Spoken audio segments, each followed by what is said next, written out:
Hare Krishna. Welcome to Gita 365, the complete Bhagavad Gita study course. तो पिछले session में हम लोग भगवद गीता के चौथा अध्याय का रिव्यू किया था और उसका जो है सारांश वो हमने देखा। तो आज हम शुरू करेंगे 5th चैप्टर। तो इस अध्याय का नाम है कर्मयोग कृष्ण भावना भावित कर्म। तो आज पढ़ेंगे श्लोक संख्या 1 और 2। तो अक्सर आप सुनते हैं, लोग कहते हैं ना कि अब बहुत हो गया, अब हम संन्यास ले लेंगे, है ना। कई लोग कहते हैं, या ऑफिस में किसी को बोलते हैं आप तो वो संन्यास ले लेगा। तो कभी कभी मजाक से भी बोलते हैं और कभी सीरियसली भी बोलते हैं। तो संन्यास का असली अर्थ क्या है? तो इसका जो उत्तर आज के सेशन में हमें प्राप्त होगा। तो चलिए पढ़ते हैं आज का पहला श्लोक, श्लोक संख्या 1। अर्जुन उवाच संन्यासं कर्मणां कृष्ण पुनर्योगं च संशसि यस्य यतयोरेकं तन्मे ब्रूहि सुनिश्चितम्। अनुवाद। अर्जुन ने कहा, हे कृष्ण, पहले आप मुझसे कर्म त्यागने के लिए कहते हैं और फिर भक्तिपूर्वक कर्म करने का आदेश देते हैं। क्या आप अब कृपा करके निश्चित रूप से मुझे बताएंगे कि इन दोनों में से कौन अधिक लाभप्रद है? तो इस श्लोक में अर्जुन प्रश्न पूछते हैं। क्या प्रश्न पूछते हैं?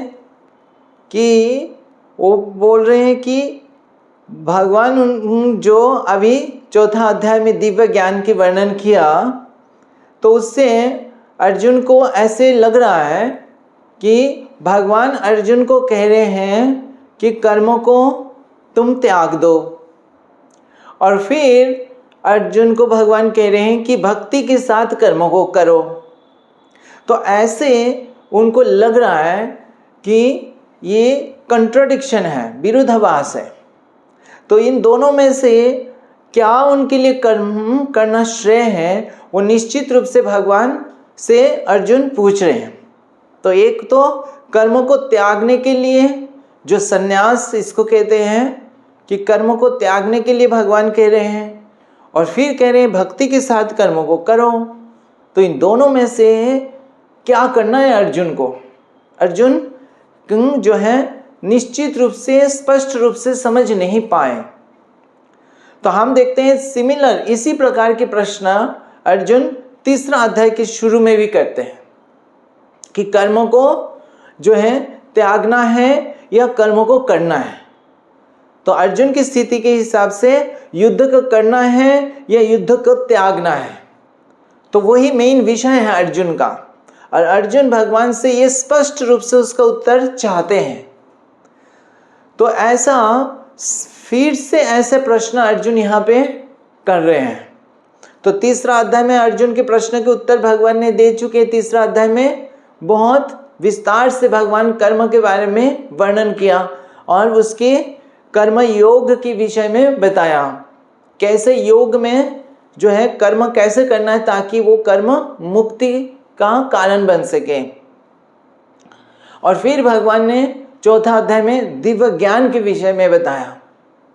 तो उसके बाद भी अभी भी अर्जुन के मन में कुछ डाउट्स रह गया है। तो इसीलिए अर्जुन फिर से पूछ रहे हैं, और सिमिलर क्वेश्चन ये है कि कर्म को त्यागना है या कर्म को करना है। तो एक तरह से हम देख सकते हैं ये जैसे लगता है ये रिपीट हो रहा है। तो ये रिपीट जो है ये कभी कभी ये किया जाता है जब कोई सब्जेक्ट बहुत महत्वपूर्ण होता है, तो उसको एक बार सुनने से हो सकता है हम उसको सारे पूरा तरह से समझ नहीं पाए, तो इसलिए उसको दोबारा या तीसरा बार इसको सुनना, उसको समझने की आवश्यकता पड़ती है। तो इसीलिए यहाँ पे अर्जुन फिर से उसी प्रकार प्रश्न पूछ रहे हैं। अर्जुन चाहते नहीं कोई भी उनको गलत जो है वो समझ ले चीज़ को। तो अर्जुन जो है इसलिए यहाँ पे फिर से वही प्रश्न पूछ रहे उसी प्रकार के। और ये जो सब्जेक्ट है ये बहुत क्या है, गुह्यतम है, कि ये जो है बहुत जटिल है कर्म को समझना, और इसलिए अर्जुन ये प्रश्न पूछ रहे हैं। अब अर्जुन के मन में ऐसे संशय क्यों आया? तो पहले तो तीसरा अध्याय में भगवान जब विस्तार से कर्म के बारे में वर्णन कर रहे थे, तो भगवान ने ऐसे तो वर्णन कर दिया है कि कर्म जो है अगर सकाम कर्म के हिसाब से हम करेंगे, कर्म फल के इच्छा से, तो वो बंधन सृष्टि करता है। तो कर्म एक तरह से बंधन उत्पन्न करता है। लेकिन अगर योग में स्थित होकर कर्म योगा का अभ्यास करेंगे तो वो बंधन नहीं होता है। लेकिन भगवान तीसरा अध्याय में जब वर्णन कर रहे हैं तो भगवान ने ये भी बताया कि जो पूर्ण ज्ञान में स्थित है, पूर्ण शुद्ध है, उनके लिए कोई ड्यूटी या कर्तव्य नहीं होता है, उनके लिए कोई कार्य रहता नहीं है, करने की आवश्यकता नहीं है। ये बात भगवान ने बताया तीसरा अध्याय में। अब ये बातों से अर्जुन के मन में कोई थोड़ा संशय आए कि जो दिव्य ज्ञान में है तो उनको जो है कर्तव्य नहीं रहता है, कार्य करने की आवश्यकता नहीं है। और फिर भगवान इस दिव्य ज्ञान के बारे में बताते हैं चौथा अध्याय में, खास करके जो है भगवान श्लोक संख्या 16 से 18 तक, उसमें भगवान बताते दिव्य ज्ञान का बारे में, ज्ञान का महिमा के बारे में बताते हैं कि ये ज्ञान कितना जो है महत्वपूर्ण है। और फिर बताते हैं उस ज्ञान के आधार पर कर्म में क्या देखना चाहिए, अकर्म में कर्म। उस तरह से एक व्यक्ति जो ज्ञान में है वो देख सकता है कि कर्म में अकर्म देख सकता है, और जहाँ पे कर्म अकर्म है उसमें कर्म देख सकता है। तो इसमें भी अर्जुन को कुछ डाउट होने लगा। और फिर अंत में भगवान जो है चौथा अध्याय का 41 श्लोक में भगवान क्या बोलते हैं कि ये जो संशय आता है, संशय को दिव्य ज्ञान से क्या करना चाहिए, काटना चाहिए, और काट के कर्म को त्यागने के लिए भगवान बताते हैं। तो उसमें इस तरह से भगवान बताते हैं कि योग सन्नस्त कर्मणम, कि योग जो सन्यास, यहाँ पे सन्यास शब्द का इस्तेमाल करते हैं भगवान, तो उसका कई अर्थ निकलता है, होता है सन्यास का। तो सन्यासम कर्मणम बताते हैं, कर्म के सन्यास। तो कर्म के सन्यास का कई अर्थ होता है, लेकिन भगवान यहाँ पे कर्म फल के को त्यागने के लिए एक तरह से बोलते हैं। लेकिन अर्जुन को ऐसे लगता है कि भगवान कह रहे हैं कर्मों को त्यागने के लिए बोल रहे हैं, सन्यास का मतलब त्याग। तो वो कह रहे भगवान की ज्ञान से जब अज्ञानता दूर हो जाएगा, संशय दूर हो जाएगा, तो ये कर्म को त्याग सकते हैं और उससे जो है मुक्त हो सकता है, वो बंधन से, कर्म बंधन से मुक्त हो सकता है। तो इससे अर्जुन के मन में फिर संशय आ जाता है कि क्या भगवान ये तो नहीं कह रहे कि हम कर्मों को त्यागना चाहिए। अगर ज्ञान हो जाता है दिव्य ज्ञान कि हम भगवान के अंश हैं, हम दिव्य हैं और शरीर से, इस भौतिक चीज़ों से हमारा संबंध नहीं है, तो क्या हमें कर्म की क्या आवश्यकता है। तो इस तरह से अर्जुन को लग रहा था कि शायद भगवान ये कह रहे हैं कर्मों को त्यागने के लिए। लेकिन फिर 42 में, चौथा अध्याय के 42 में भगवान अर्जुन को कह रहे हैं कि तुम जो है संशय को ज्ञान की तलवार से उसको खत्म करो और करके युद्ध में करने के लिए तैयार हो जाओ। तो जब ये बोलते हैं तो फिर उनको लगता है अर्जुन को कि भगवान फिर युद्ध करने के लिए कह रहे हैं, तो भक्ति के साथ कर्म करना है। तो ये यहाँ पे उनको विरोधाभास लगने लगता है कि वास्तव में कर्म को त्यागना है या कर्म को करना है। तो अर्जुन को ऐसे लगने लगा कि जो ज्ञान है, दिव्य ज्ञान है, वो ज्ञान एक रोशनी की तरह है, वो तो है रोशनी की तरह कि प्रकाश फैलाता है। और जो कर्म है, उनको लगता है कि कर्म का मतलब क्या है, जो है ये अंधकार है। तो जब ज्ञान होगा तो कर्म अंधकार कैसे हो सकता है, और अगर अज्ञानता होगा, अंधकार होगा तो ज्ञान कैसे हो सकता है। तो दोनों जो एक साथ हो सकता है, ये अर्जुन को एक तरह से लग रहा है कि असंभव है। तो इसीलिए अर्जुन यहाँ पे भगवान से स्पष्ट रूप से पूछ रहे हैं कि भगवान अर्जुन को जो क्या बता रहे हैं कि ज्ञान में स्थित होकर कर्म करना, लेकिन अर्जुन को ऐसा लग रहा है कि ज्ञान में कर्म नहीं हो सकता और कर्म है तो ज्ञान नहीं होगा, तो ये दोनों एक साथ हो नहीं सकता है। तो दोनों में से कौन सा श्रेष्ठ है, कर्म को क्या करना श्रेष्ठ है या कर्म को त्याग के संन्यास जो है वो अर्जुन के लिए श्रेष्ठ है। तो इस तरह से अर्जुन भगवान से पूछते हैं। अब जब अर्जुन भगवान से ये पूछेंगे, फिर से कर्म के विषय में ही प्रश्न पूछ रहे हैं, तो अब भगवान क्या उत्तर देंगे, वो कर्म के जो ज्ञान है वो और गहराई में भगवान बताएंगे और क्लियर करके डेप्थ में जाएंगे, जो सूक्ष्म चीज़ें हैं उसको क्लियर एक्सप्लेन करेंगे। और उसके माध्यम से क्या होगा, हम सबको भी कर्म के विषय में अगर कुछ भी हमारे संशय है तो वो संशय दूर हो जाएगा पूरा तरह से। तो एक तरह से अर्जुन माध्यम है जिसके द्वारा भगवान इस कर्म में का जो कैसे करना है वो हम सबको जो है उसका जो गहराई के जो ज्ञान है उसको भगवान देने वाले हैं। तो गीता महात्मा में भी ये बहुत सुंदर एक श्लोक आता है जिसमें बताया गया है, सर्व उपनिषद गाओ दुग्ध गोपाल नंदन पार्थ वत्स सुधीर भोक्ता दुग्ध गीतामृतम महत्।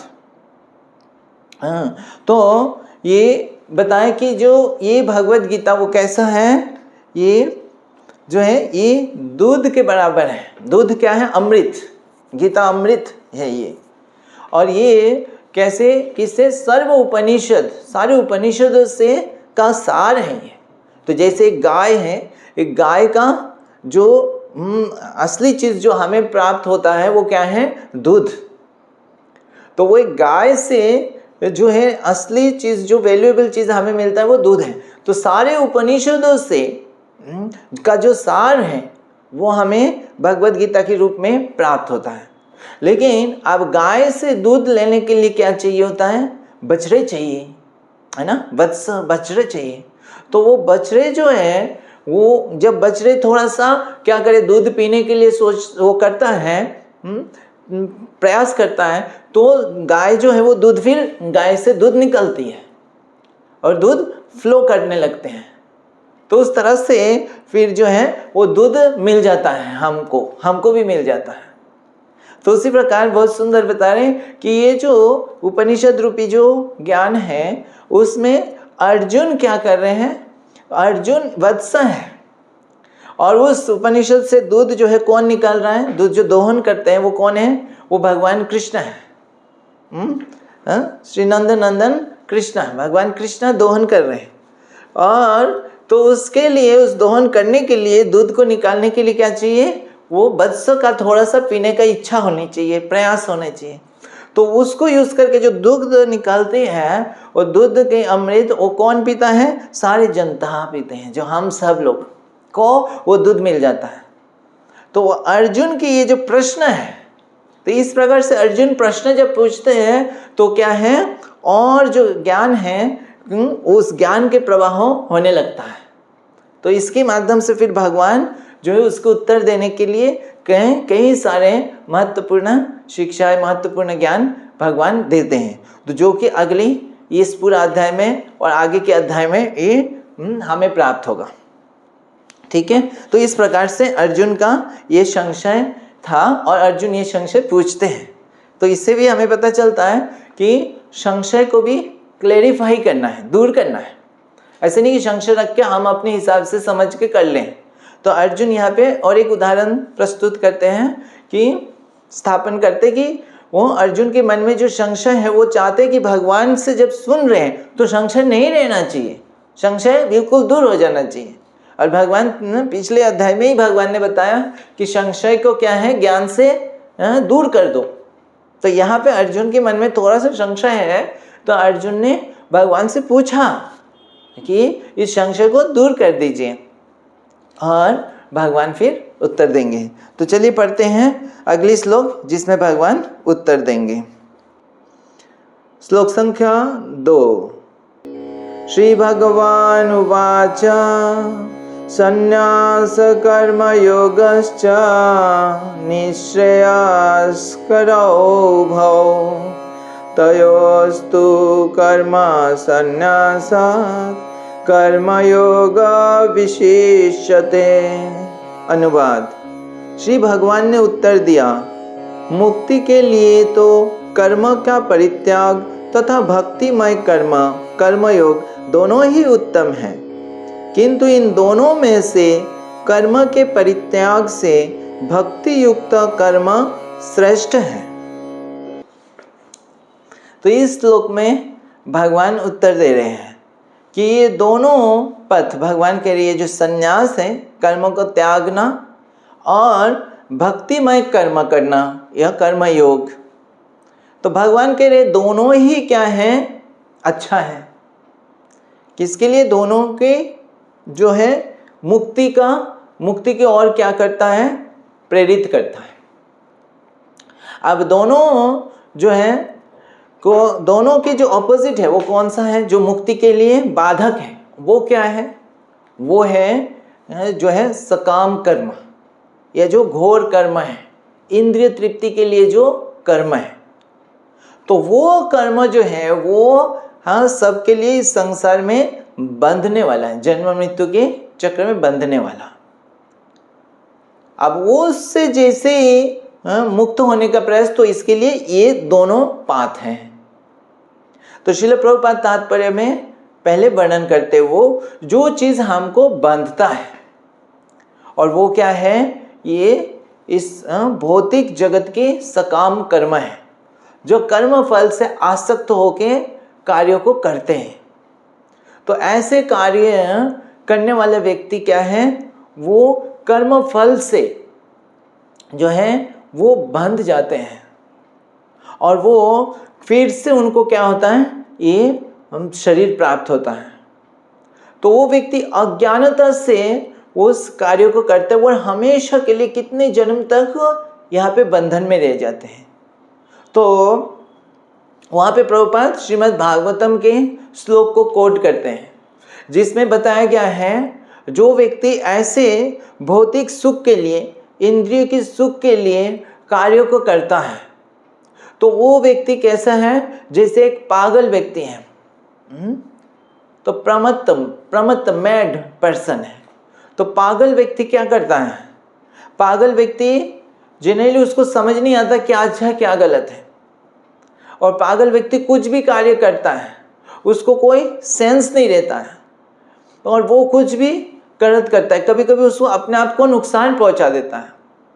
तो जैसे कोई भी अगर किसी का लड़का या किसी घर में अगर कोई एक ऐसे व्यक्ति हो जिनका कोई दिमाग की बीमारी हो, या कोई ऐसे पागल व्यक्ति आपने देखा होगा कभी, तो ऐसे पागल व्यक्ति क्या करता है, कुछ भी करता है, और उसकी पेरेंट्स या उसकी जो भी गार्जियन होता है वो बहुत चिंतित रहता है कि ये कहाँ जाएगा, क्या करेगा, और वो बहुत चिंतित रहता है कि वो कुछ भी देखेगा हो सकता है मुंह में डाल देगा। तो वो कभी जहर होता है तो उसको भी डाल देता है मुंह में, तो अपना नुकसान करता है अलग अलग सिचुएशन में। तो इसीलिए वो लोग पूरा उसको प्रोटेक्ट करने का प्रयास करते हैं। तो पागल व्यक्ति का मतलब यही है कि उसको अपना भलाई, अपने अच्छी चीज़ क्या अच्छा है क्या बुरा है नहीं पता होता है, तो वो ऐसे कार्य करता है। तो इस तरह से जो भौतिक कार्य में लगा हुआ है, भौतिक फल के आसक्त होकर उसको भोग करने की इच्छा से, वो व्यक्ति एक तरह से ऐसे ही है। अब प्रभुपाद कहते हैं कि वो ऐसे क्यों है, क्योंकि उसको जो ये शरीर प्राप्त हुआ, अगर कोई थोड़ा सा बुद्धि है तो वो समझ सकता है ये जो शरीर उसको प्राप्त हुआ, ये शरीर ही क्या है, उसके लिए एक यातना के कारण है। इस शरीर में उसको तरह तरह से कष्ट मिलता है इस शरीर के द्वारा। जन्म मृत्यु जरा व्याधि, ये सब शरीर में कष्ट आता है। अब इस कष्ट का जो कारण क्या है, ये शरीर है मतलब ही उसका कष्ट के कारण है, और इसका मतलब ही है कि उसने ये जो है शरीर ही उसके लिए एक प्रूफ है, प्रमाण है कि वो पिछले जीवन में ऐसे ही कार्य किया जो उसके इस कष्ट के कारण है। ये शरीर उसका फल है, पिछले जीवन के कर्म का फल है। तो जैसे एक मान लीजिए कैदी है, तो वो जेल में जब जाता है तो उसको एक जेल की वर्दी दिया जाता है। अब वो वर्दी जब भी देखेगा तो उसको पता क्या लगेगा कि वो जेल में है। ये उसका एक तरह से इंडिकेशन है, याद दिलाने वाला कि ये जेल में है वो, और जेल में है मतलब उसने कोई ना कोई गलत किया है, इसकी वजह से वो जेल में है।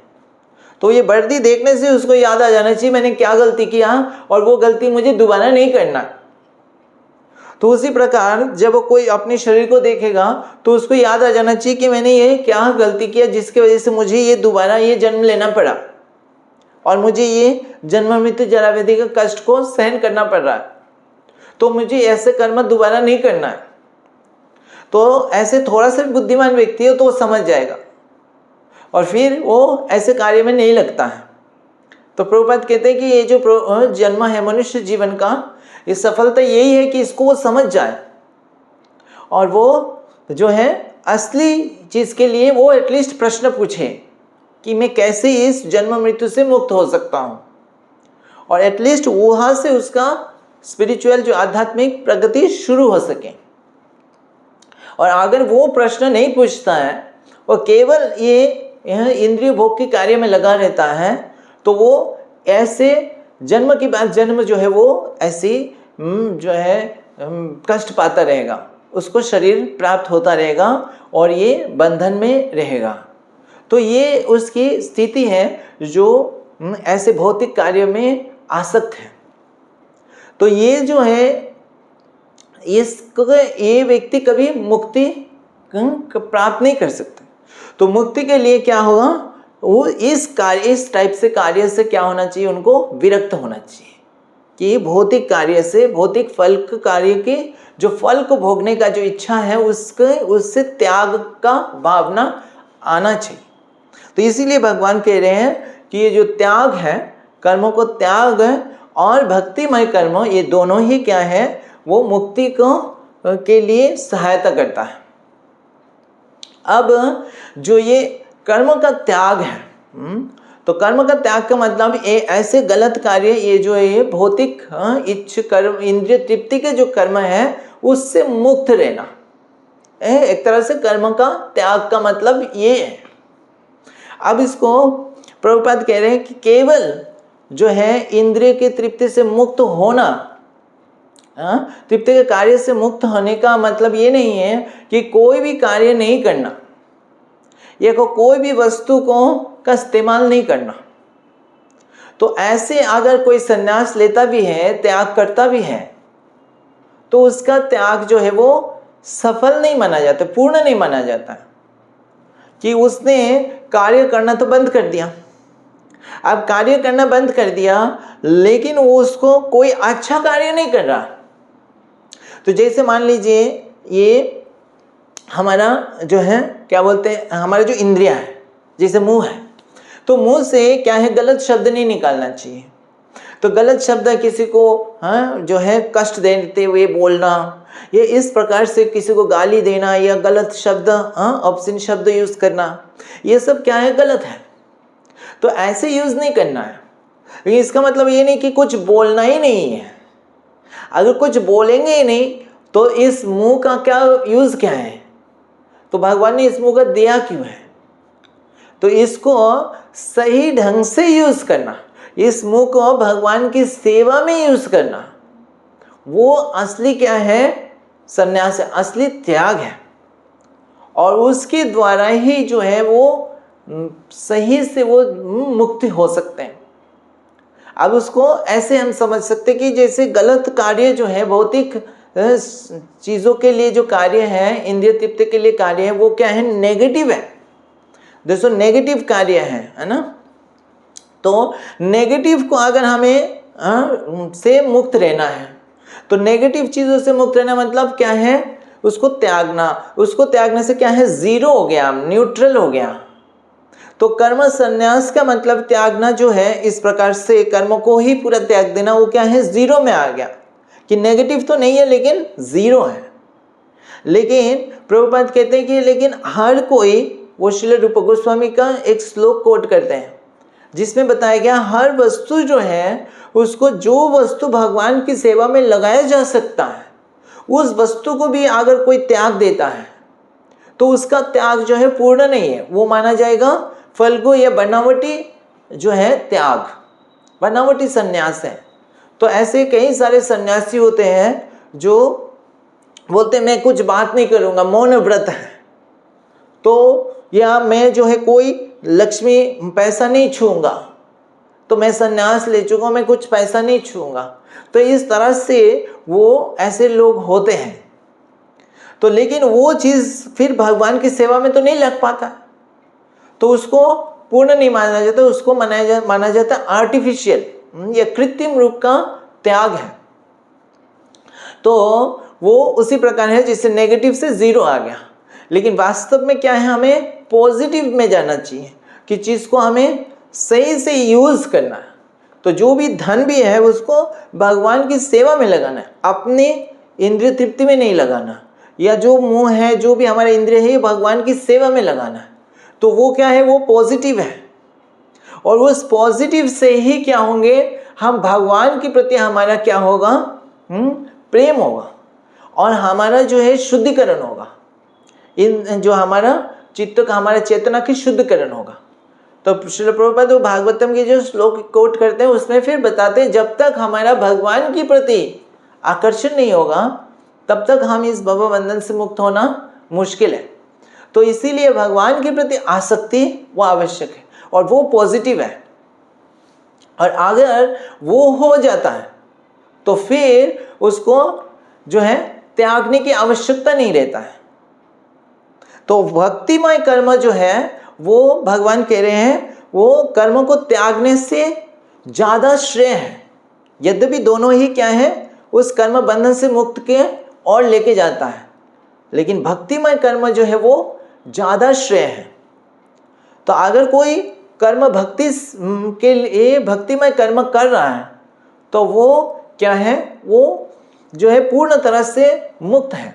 प्रभुपाद क्या बता रहे हैं उदाहरण, कि वो जो व्यक्ति इसको देखता है कि हर वस्तु भगवान की ही बना हुआ है, हर चीज़ का मालिक भगवान ही है, मैं नहीं हूँ।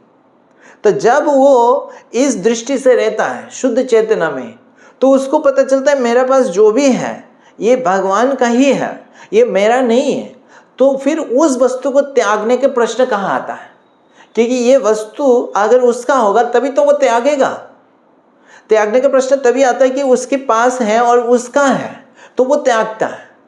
लेकिन अगर उसको वो समझता है कि ये चीज़ मेरा है ही नहीं, ये भगवान का ही है, तो ऑलरेडी त्याग में है वो। चाहे वो वस्तु उसके साथ आसपास में रह रहा है लेकिन वो सारे वस्तु को भगवान की सेवा में लगा रहा है, तो वो वास्तव में त्याग की स्थिति में है।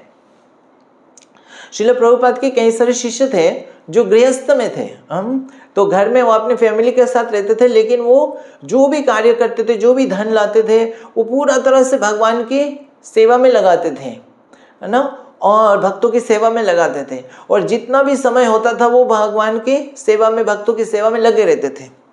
और कई सारे सन्यासी शिष्य भी होते थे।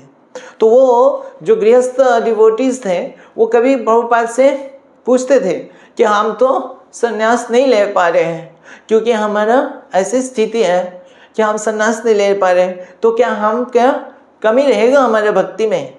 तो प्रभुपाद उनको उत्तर देते थे कि नहीं, तुम जैसे रह रहे हो, तुम पूरा तरह से हर चीज़ को तुम भगवान की सेवा में लगा रहे हो, तुम किसी भी चीज़ से तुम आसक्त नहीं हो, तो इसलिए तुम सन्यासी से, किसी सन्यासी से कम नहीं हो। चाहे तुम घर में रह रहे हो तो भी तुम सन्यासी जैसी हो। तो इस तरह से प्रभुपाद भी अपने भक्तों को बताते हैं।